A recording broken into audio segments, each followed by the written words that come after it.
Good evening, folks. Mark here. It is 8:29 p.m., September 30th, 2025. And today this is going to be, I'm going to deviate from my usual content and delve into some business dealings I've been doing lately. So if you don't know, pretty much 6 months ago, it was the right at the beginning of April. I started doing some side work in addition to my normal career. I started delivering for DoorDash, Uber Eats, Roadie, as well as renting cars out on Turo. Now, the reason I started the Turo business was because I leased an electric car, a Nissan Ariya, and therefore my beloved 2017 Subaru Forester was just sitting in the driveway, not doing anything, and that's really detrimental to a vehicle. It's not good to let a car sit. It gets flat spots on the tires, the oil congeals, the battery dies. So it's I just decided, let me try renting that out. Well, I had such good luck renting out the Forester, so let me see if anyone's interested in the EV. Started renting that out. And people started renting that. And then I had a neighbor selling a 16 Forester Limited, just like mine, but it was gray on the tan leather instead of black on black leather. So I got a pretty good deal on that, and so I bought that. I started renting that out, and I needed something to get to and from work, so I bought a Mazda pickup truck.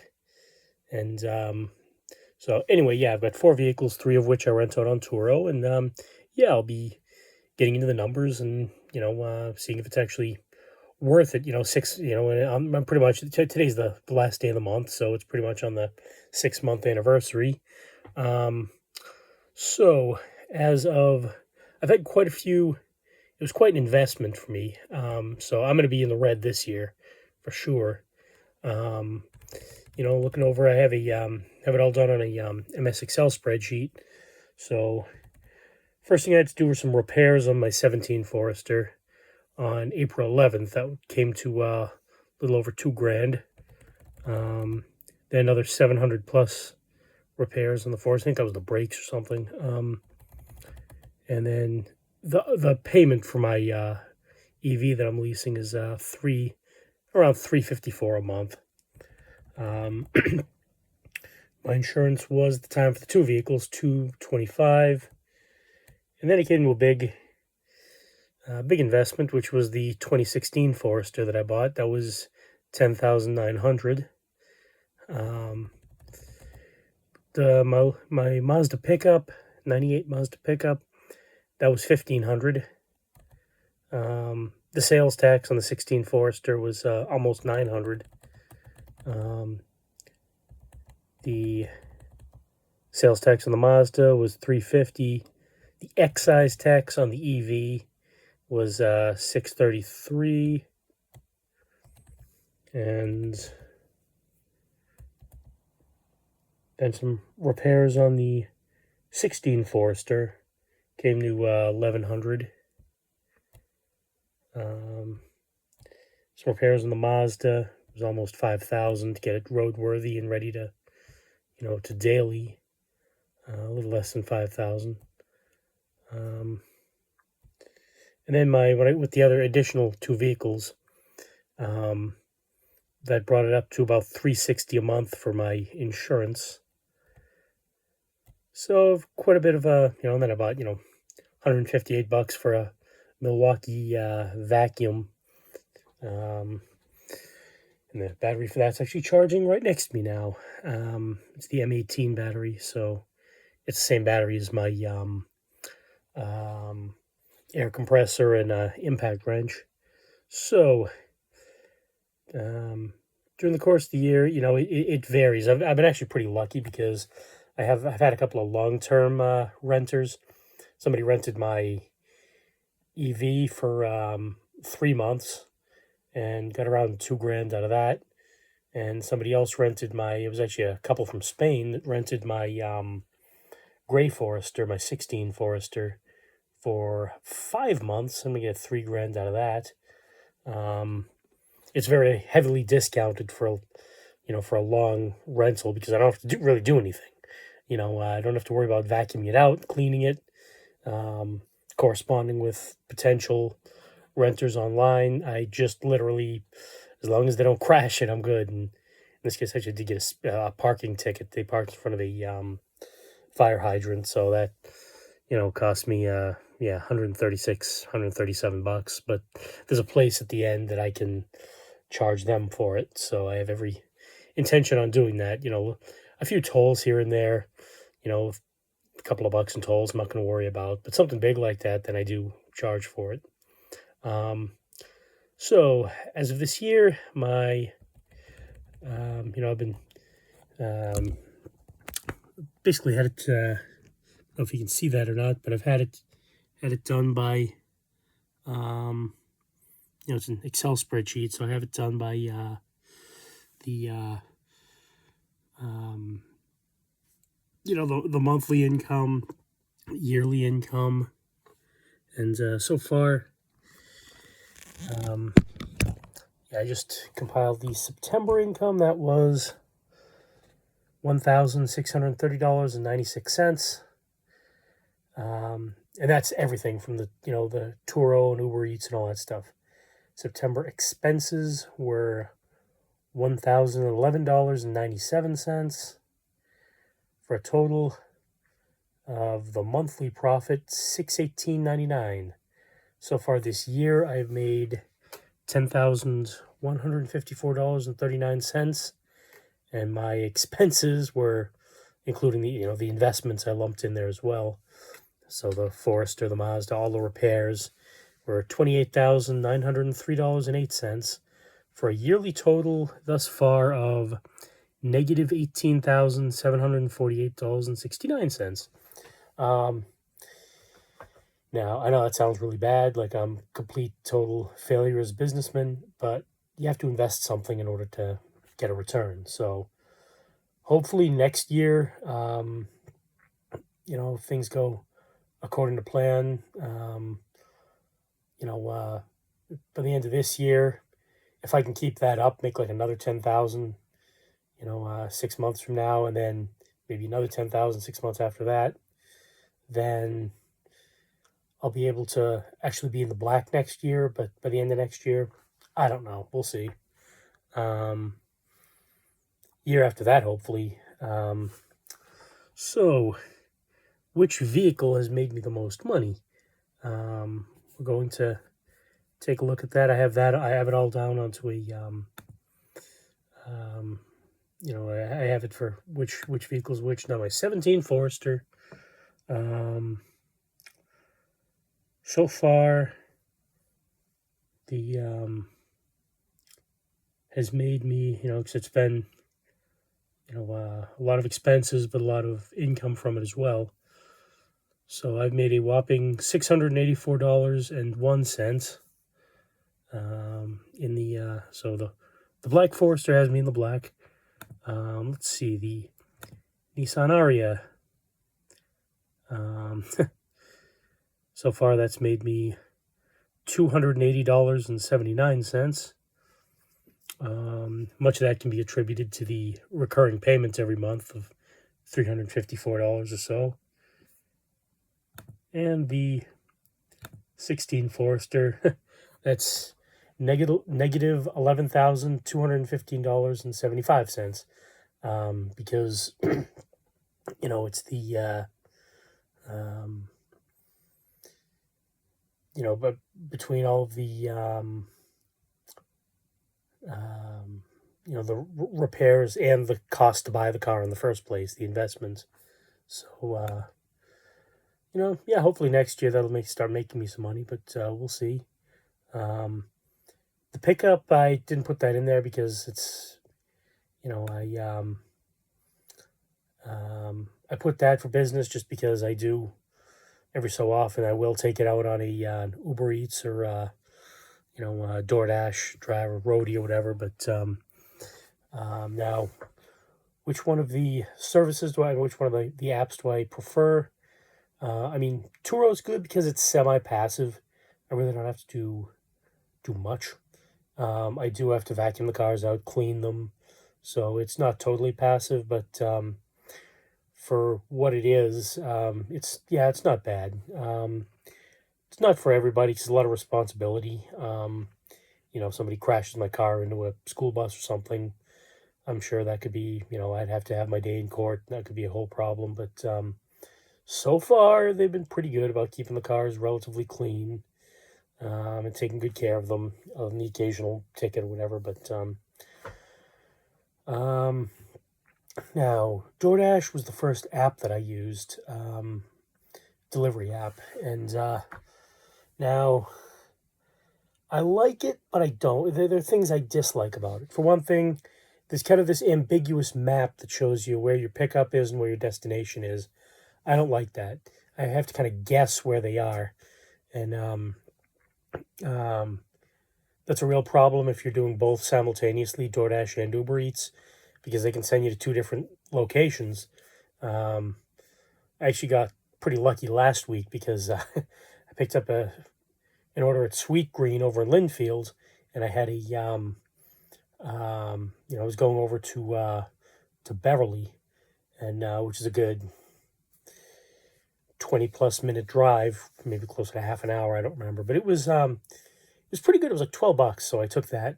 As I'm pulling out of the parking lot, DoorDash, that was an Uber Eats order. DoorDash went off and it said, "Oh, pick up at Sweet Green," and it looked like it was heading towards Beverly. I'm like, oh yeah, all right, I'll turn around and grab that one too.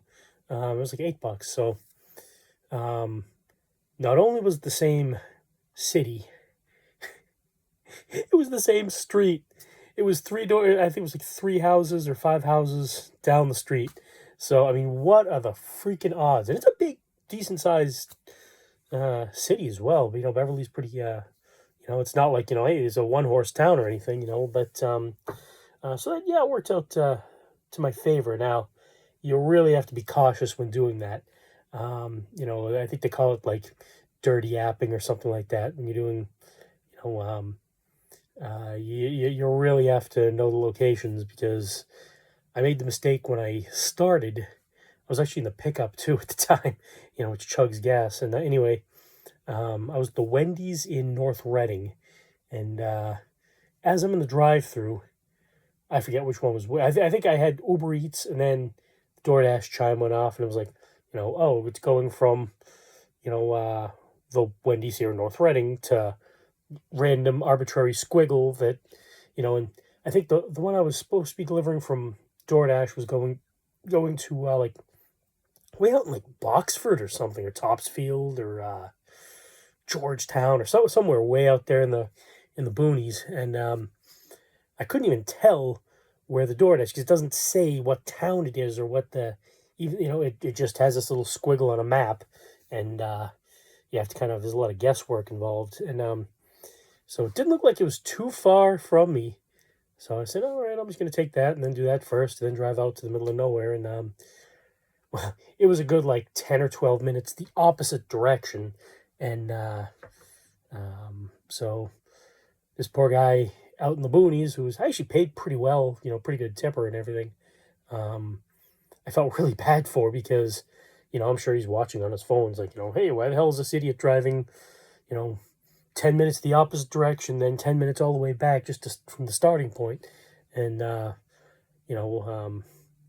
don't know if he complained. I don't think, I didn't hear anything from anybody about, complaint or whatever. I didn't get deplatformed, but I could have been, that is a pretty big no-no. But, so, you have to be really cautious that it's going to the same location, very close, nearby.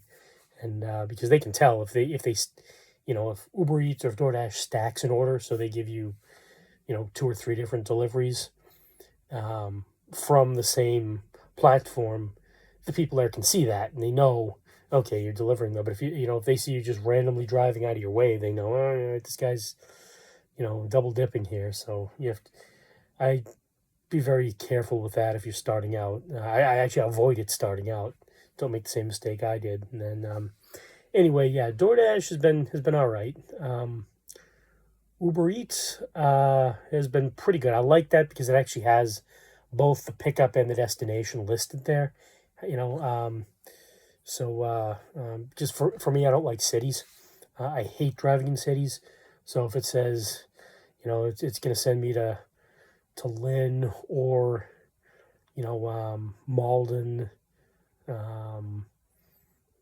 Cambridge, Boston, Somerville, any of that stuff, I just nope, will not do that.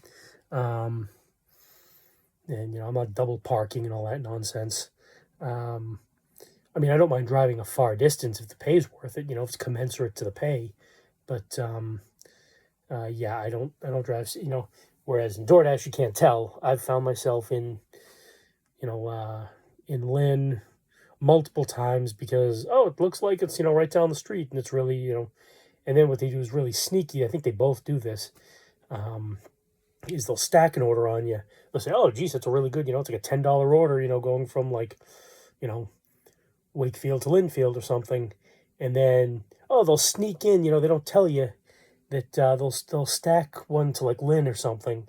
That's going to be like half an hour out of your way, and you're like, "Oh, okay, that's why it was a $10 order because I'm getting the old right in there." But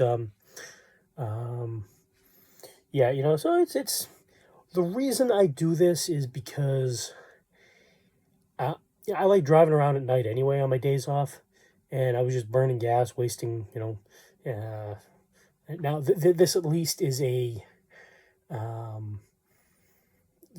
least I get something to compensate for the gas. Now, if I'm in the electric car, if that's not rented out, I'm driving that, I make money. The Subarus pretty much break even. The truck, I lose money. So, like, last couple of nights, the truck was the only vehicle I had, so I didn't even bother. I just had other things I could do. I went for a walk instead, and tonight I've got both the EV and the Black Forester back. I might take the EV out, in a little while, get a couple of dashes in or something just to make a few extra bucks. Because I'm only paying like 14 cents per kilowatt hour of electricity for that. And I get around 3-ish miles per kilowatt hour, so it's like 5 cents a mile. Whereas the truck at 15 miles to the gallon, $3 per gallon of gas. You're talking,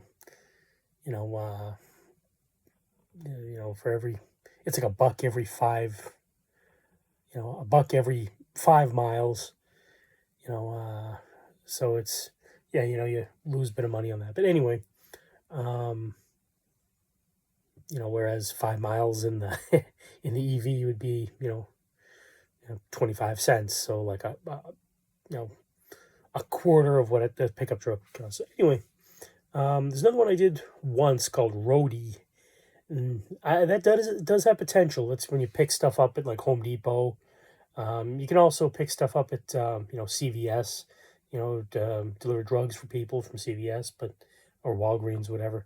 But what don't I like about Roadie? There's Roadie. You have to bid. You have to say you're interested in this particular this I don't know if you call it a dash or whatever, but you say, all right, this task. It's say going from, like, for me, the one that I did, it was from the Home Depot in Saugus to, I think, Melrose, Stoneham, and Wakefield. I think I ended up in Wakefield. It was like $26 or something, so not too bad. But you only, you have to bid on it. So you bid on it, and then it takes them like 15, 20 minutes to get back to you. They need to prove you're worthy of picking up 2 bags of dirt and dropping it off in somebody's garden, or somebody's, front yard or whatever. So that part I didn't like, and I logged on to them another time to bring something from, I think, a Home Depot in Danvers somewhere, I forget, but and And like 45 minutes later, they still hadn't gotten back to me. And I said, screw it. Here I am sitting in my car waiting for them. And I said, all right, I'm just going to go to DoorDash and Uber Eats instead. And now I do have DoorDash and Uber Eats on simultaneously. I usually start with one. And if I don't hear anything in like 5 minutes, I'll go to the other and then, add them. I usually will start off with like DoorDash and then, with go live to Uber Eats if DoorDash doesn't give me anything. So then whatever the first one is to chime, then I'll click on it. And